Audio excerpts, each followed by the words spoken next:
Pues a esta hora del día, usted ya lo sabe, tenemos mesa de análisis con excelentes periodistas, buenos amigos periodistas, y yo siempre lo digo, es un gusto compartir los micrófonos el día de hoy, viernes, con Inés Figueroa, con el maestro Felipe Martínez Chávez y por supuesto también con Antonio Arratia, a quienes, que van a participar con nosotros a la distancia, ya lo sabe usted, por estas medidas de seguridad de salud por el COVID-19. Así que saludo a la distancia a Inés Figueroa, y el tema que hoy vamos a poner sobre la mesa es precisamente esta situación que se está viviendo en el caso particular de Tamaulipas, lo que es el coronavirus, el COVID-19, porque pues va ganando terreno, se van incrementando los casos.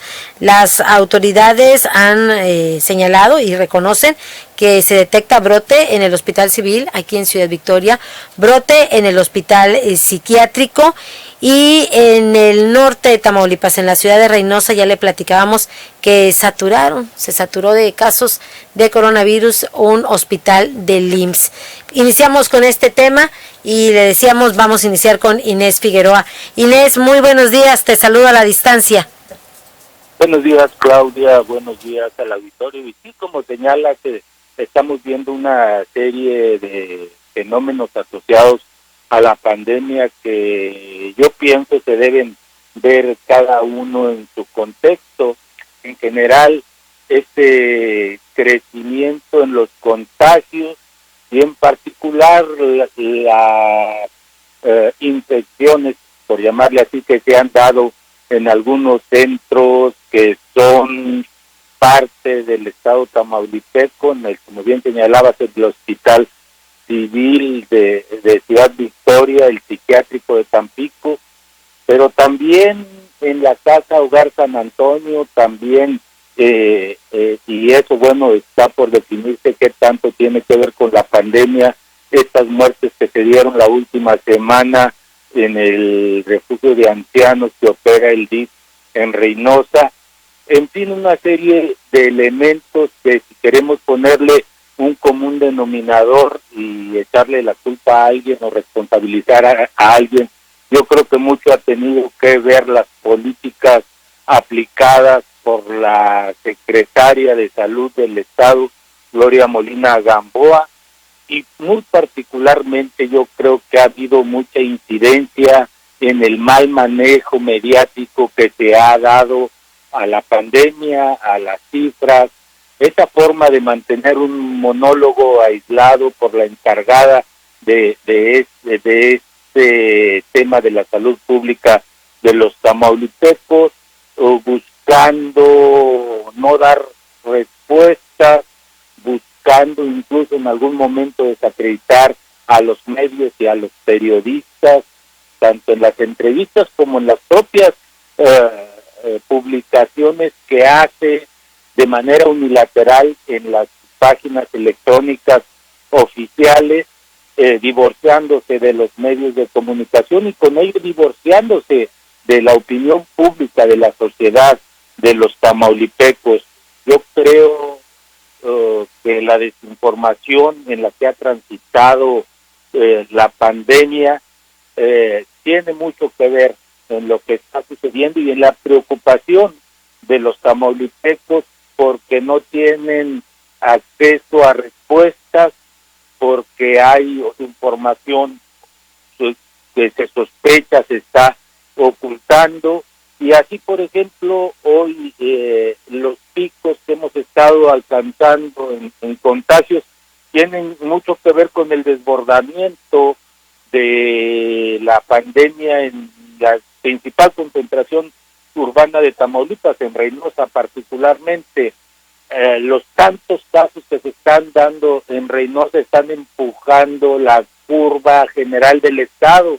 Como antes la ataron y muchos dijimos o pensamos o sospechamos que se estaban ocultando casos en Reynosa porque los primeros 2 meses de la pandemia, la ciudad con mayor concentración urbana, con mayor tránsito de personas, con un reflujo, particularmente dicen que los veracruzanos ya son más que los nacidos en Reynosa, que viven ahí en Reynosa, y por supuesto que van y vienen y transitan, y entonces todo el mundo se preguntaba cómo es posible que Reynosa, entre las principales ciudades del estado sea la que menos contagios tenga.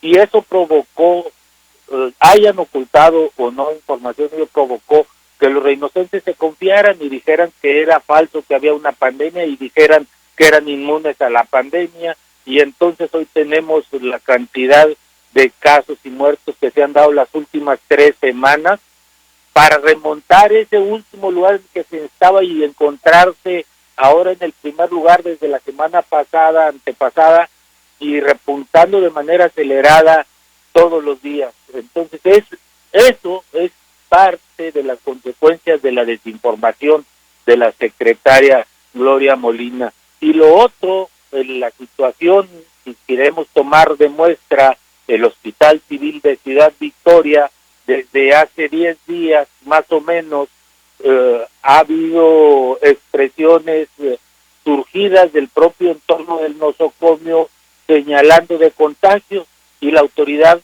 oficial negándolos, y de pronto se da el internamiento de uno de ellos, que eso fue anteayer, lo internan al doctor radiólogo, al médico radiólogo, lo interna, y entonces sí dicen los trabajadores, vamos a cerrar el hospital porque hay un descontrol.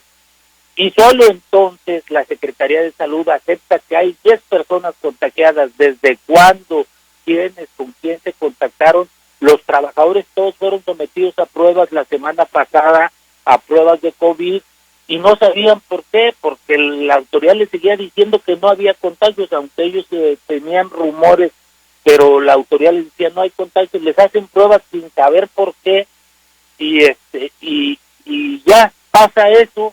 Ahora resulta que el radiólogo que tuvo contacto con mucho personal y con muchos pacientes está contagiado después de que se hicieron esas pruebas. Entonces los trabajadores ya no saben si esas pruebas que les hicieron la semana pasada son vigentes para ahora que se han dado otros contactos con este personaje.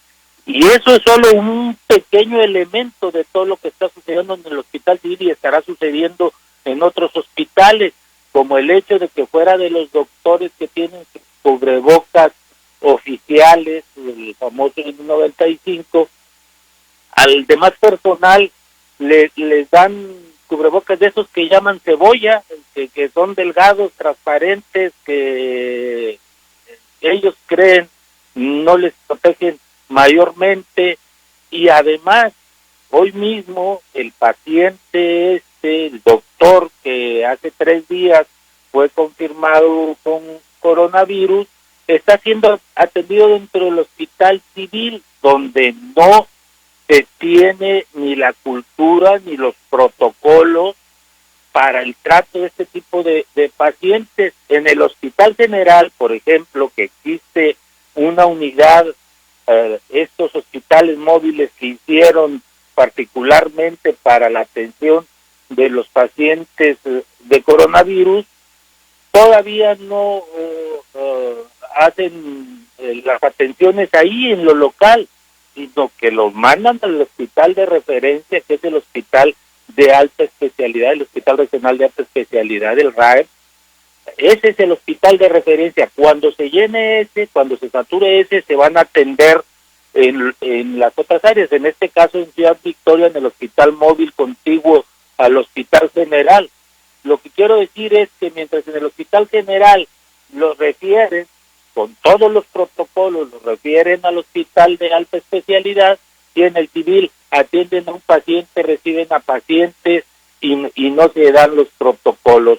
Hoy escuchamos las protestas de los trabajadores y de algún dirigente de ese centro de trabajo, pero no escuchamos la respuesta de las autoridades. Entonces yo insistiré en la forma de actuar de espaldas a los tamaulipecos de la Secretaria de Salud. Es uno de los principales elementos que están incidiendo hoy en ese tipo de desbordamientos y en ese tipo de situaciones que se hubieran prevenido si se fuera transparente, si se actuara con real preocupación social.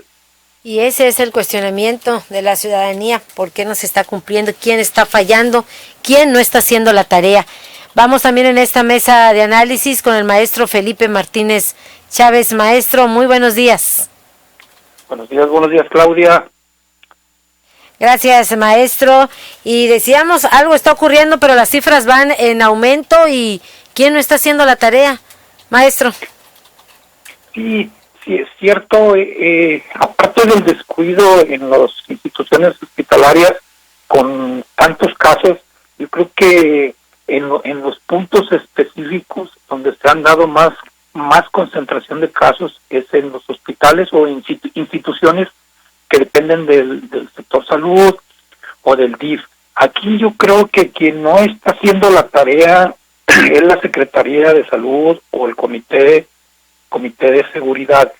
La culpa de las promociones de prevención. No hay otra forma de evitar contagios más que la prevención. Le echan la culpa a la ciudadanía, o sea, chicos y grandes, pero yo creo que aquí cada quien necesita tomar la responsabilidad que les corresponde. Vamos a decir que había dos formas para evitar la proliferación de los contagios. Una era por la fuerza, digamos, la coacción a través de la ley, de los reglamentos, aplicar multas por tapabocas. Esa era una. La otra es por convencimiento, sensibilizar, hacer que las personas tomen las medidas, las debidas precauciones. Y esto es lo último, lo que no han hecho. Ahorita, a más de 3 meses de que se decretaron las medidas, la población ya no soporta un confinamiento más, pero no porque no quiere estar en su casa, sino porque no tiene para comer. Entonces aquí yo lo que veo, coincido muy bien con Inés en cuanto falta, se da una desinformación, falta una campaña agresiva. Esto es de marketing, de propaganda, esto es de sensibilizar a la gente. La Secretaría de Salud no ha desplegado, no ha contratado especialistas, no hay un programa específico de orientación. A la gente ya no se le puede obligar a que se quede en su casa, no se le va a meter a la cárcel porque no trae cubrebocas, a nadie se ha metido a la cárcel porque con el doble hoy no circula. Entonces, esto es de sensibilidad. Le están apostando, fíjate, malamente le han apostado a las redes y no a los medios formales. Y cuántas personas ven redes de la población común, de los grupos comunes generalizada.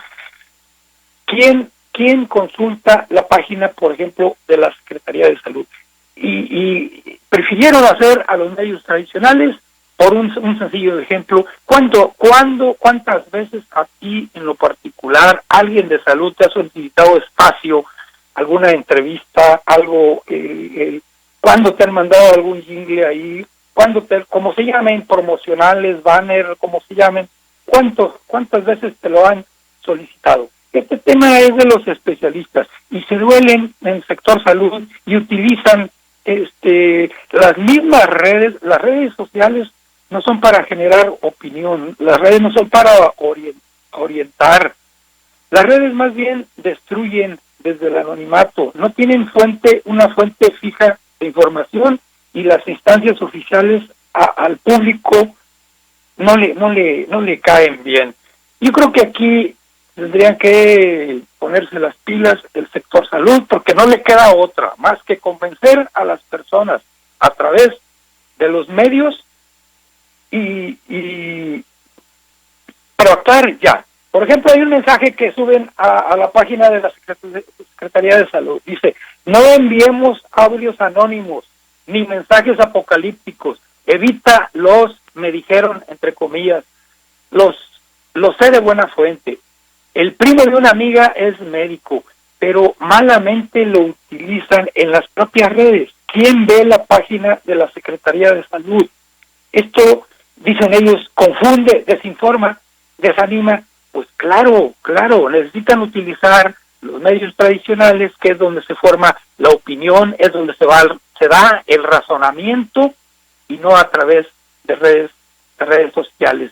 En televisión, en prensa escrita, en la radio que tiene penetración al medio rural, en los sectores populares, en fin, no lo han hecho. No hay una estrategia de medios, y tampoco en la federación. En la federación se hizo el intento en la Ciudad de México, pero no lo vemos. Yo creo que aquí esta es la falla, y es la única alternativa que queda. Ya no es el toque de queda, ya no es obligar a quedarse en casa, a no circular, a que los negocios sigan cerrados. Yo creo que ya no se puede regresar esto. Lo único, orientar, hacer conciencia para que la persona se cuide y así evitar el número de contagios. Gracias, maestro Felipe Martínez Chávez, y yo coincido con usted. Usted bien lo ha señalado, la Secretaría de Salud falló, y falló desde un inicio en su estrategia de comunicación, en su estrategia de concientización, porque ni siquiera hicieron campaña a través de los medios tradicionales. Ni siquiera hubo una campaña de concientización, porque efectivamente determinaron apostarle a las redes sociales. No son para orientar y mucho menos para concientizar a la población. En eso coincido con usted. Nos vamos a la pausa y regresamos con más de esta mesa de análisis. Volvemos.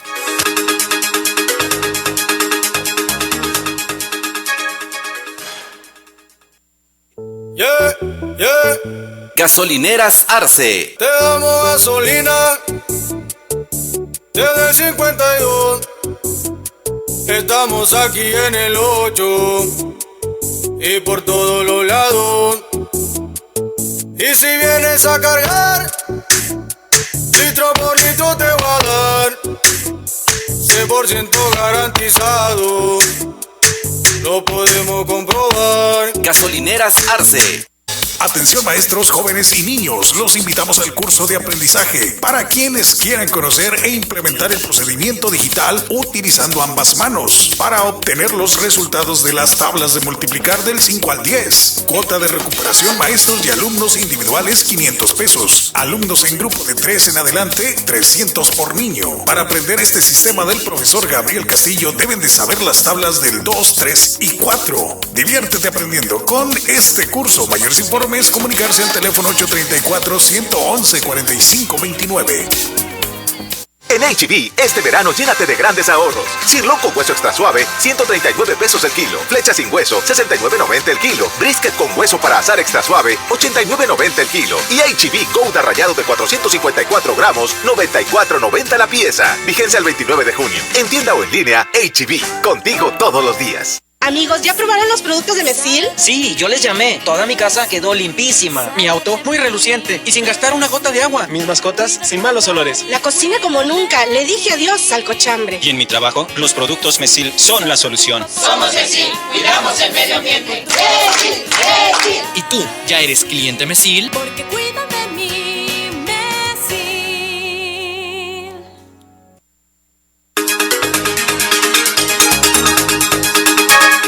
Regresamos a esta mesa de análisis. Interesante también conocer precisamente la opinión y el análisis que hace en torno a este tema. Decíamos, los casos de coronavirus están saturando hospitales, se registran brotes en los hospitales, en el Hospital Civil de Victoria, en el Hospital Psiquiátrico, oiga, también en centros asistenciales, oiga, hasta en clubes sociales también se han registrado estos brotes. Decíamos, ¿quién no está haciendo su tarea? El maestro Felipe Martínez Chávez decía, desde un principio la Secretaría de Salud falló en la manera de comunicar y de concientizar y de prevenir a la población. Pero interesante también conocer la opinión de Antonio Arratia. Toño, muy buenos días, te escuchamos.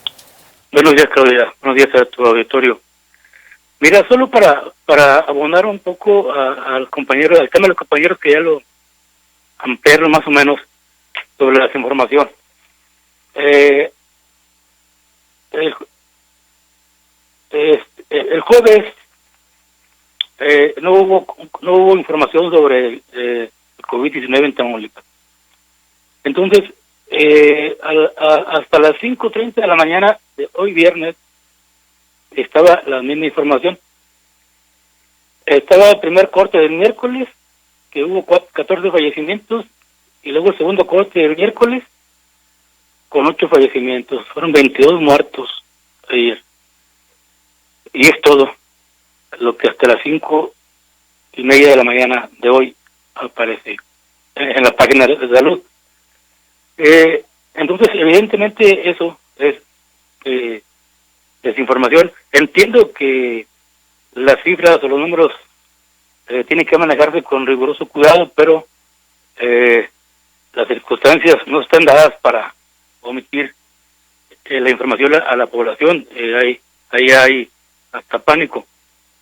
Y también quiero preguntar un poco en el tema de que ya comentaban de los hospitales y las casas de asistencia social, que se supone que son los lugares más seguros respecto a la salud por ser de alta sensibilidad social, y resulta que es donde están emergiendo casos muy extraños.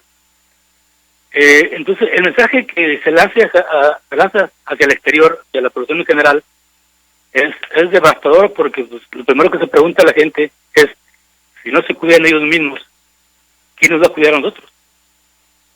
Entonces, a partir de ahí se genera una gran desconfianza, y ya lo que se ve es que el sistema estructural de salud está haciendo agua, y no se ve salida. No se ve salida porque vemos una gran dispersión entre las autoridades responsables de tratar de conducir, sino de controlar, de conducir este problema. Digo, no son pocos los muertos, ya son 339 muertos en el estado. Y eso obviamente ni siquiera uno, es poca cosa. Es algo muy sensible, y parece que alguien le está dejando de interesar esto. Ahí, repito, una gran dispersión, cada quien anda ocupada en sus temas relevantes, en los que realmente les interesa. Decían los compañeros que sí, que ha faltado mucha información, y sí ha faltado, pero han abundado medios creados por ellos mismos, empresas fantasmas, incluso páginas web, donde de ahí mismo se desinforma. Entonces yo no sé por qué son tan reacios a la prensa. Entiendo que es su estilo de gobernar, pero bueno, este es un momento muy difícil, y yo creo que debería haber un jalón de orejas para toda la autoridad, para que se pongan a trabajar juntos o juntas, porque de otra manera yo no sé en qué va a terminar esto, que ya de por sí es una tragedia. Y ahí estaba checando hace rato los números que les platicaba, algo muy muy muy particular que me llamó la atención, porque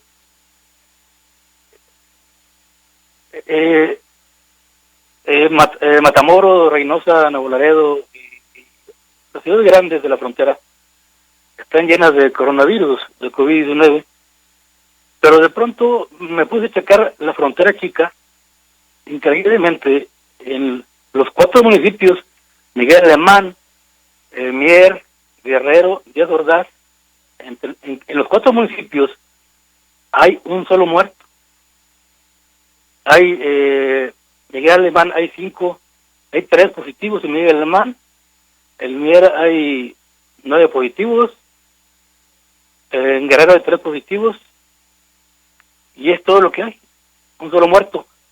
Esto me llama la atención porque puede significar algo muy simple, que esos municipios se hayan vaciado, que la gente haya migrado, o por la inseguridad, o por cualquier fenómeno que ocasione ese tipo de migraciones.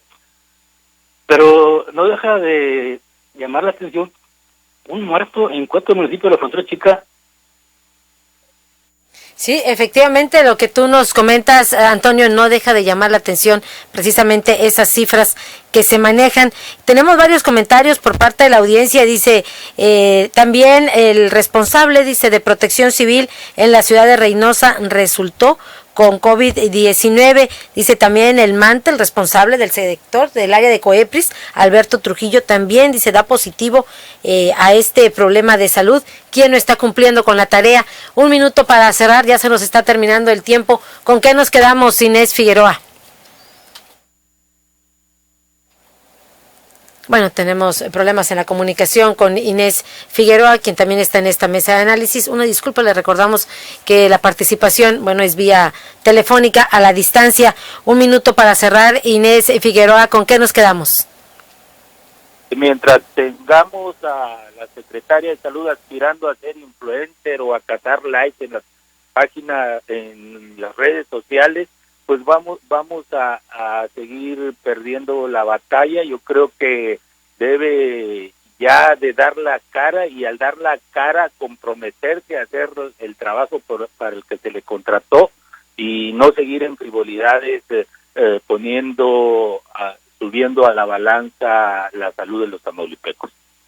Pues muchísimas gracias, Inés Figueroa. Le falta compromiso, dice a la secretaria de Salud, y que bueno, deje de ocuparse en frivolidades. ¿Con qué nos quedamos? ¿Con qué cerramos, maestro Felipe Martínez Chávez? Pues ponerse a trabajar, pero utilizar una campaña de marketing, de propaganda, lo que se llama de guerrilla, agresiva. A estas alturas ya no se puede hacer otra cosa. Las redes sociales son para el chacoteo, los humores, el vacile, los memes, la destrucción de honras que se hace en cuestión de segundos, pero no es para orientar, para crear conciencia. No vemos algo que se encamine a editoriales, lo que es generar opinión, lo que es hacia el problema del virus. Si no se hace esto, igual las personas, la comunidad, la gente común van a seguir en la calle. No se les pudo espantar con el petate del muerto, no hubo una campaña para espantar a la gente, no hubo ni siquiera en las calles algún panorámico, algún muro que advirtiera sobre el problema. Ahora lo único que queda es motivar, generar estímulos, provocando, entendiendo, generando satisfactores, ya sean morales o espirituales, y provocar que la gente tome una actitud. No hay de otra manera, y esto pues tiene que hacerse ya, porque va creciendo el problema. Pues muchísimas gracias, maestro Felipe Martínez Chávez. Le ha faltado compromiso, coinciden. Quien ha fallado en su tarea es precisamente la secretaria de Salud, Gloria Molina Gamboa. Le falta compromiso, ponerse a trabajar, apostarle a una campaña seria, que se deje de las redes sociales, dice, de chacoteos, dice el maestro Felipe Martínez Chávez. Tamaulipas requiere una secretaria de Salud comprometida y no una influencer. Con esto cerramos. Gracias por acompañarnos, por sintonizarnos. Así cerramos la mesa de análisis. Gracias, Inés Figueroa, el maestro Felipe Martínez Chávez y, por supuesto, Antonio Arratia. Gracias a usted, gracias a nombre del equipo de ORT Noticias y, por supuesto, gracias a nombre del director general, ingeniero Enrique Cárdenas del Avellano. Cuídese mucho y que tenga usted un excelente fin de semana.